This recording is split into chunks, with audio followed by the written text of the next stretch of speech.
എന്നുണ്ടല്ല ഇന്ന് പുതിയൊരു സ്ഥലം എന്ന് വിചാരിക്കും. പുതിയ സ്ഥലമാണ് ഇന്ന്. നമുക്കൊരു ഓഡീഷൻ ഉണ്ട് സിനിമേൻ്റെ. കിട്ടുമല്ലോ ഒന്നും അറിയില്ല. അമ്മ പോയി ഇപ്പം ഓഡീഷൻ കഴിഞ്ഞ് നമ്മൾ ഇറങ്ങിയതേ ഉള്ളൂ. അതിന് മുന്നേ നമുക്ക് വീഡിയോ എടുക്കാൻ പറ്റിയില്ല.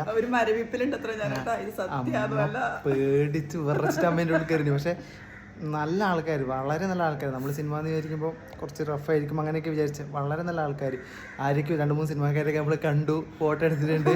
അതിലൊന്നും ഒരിക്കലും പറ്റുന്ന വിചാരിച്ചല്ല.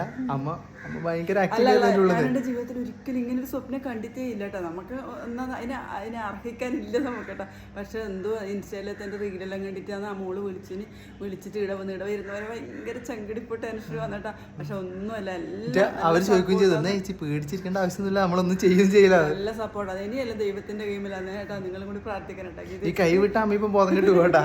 സത്യേട്ടാ, ഞാനൊന്നും ഒരിക്കലും ഇതാക്കില്ല. അതുപോലെ ജീവിതത്തിൽ ആദ്യം ഞാൻ മെട്രോയിൽ കയറി ഇനിയിപ്പോൾ ആ ലുലു മാളിൽ കൊണ്ടുപോകാൻ പറഞ്ഞിന് ഇതെല്ലാം എൻ്റെ ജീവിതത്തിൽ ഞാൻ നടക്കുന്നേ വിചാരിച്ചിട്ടാ.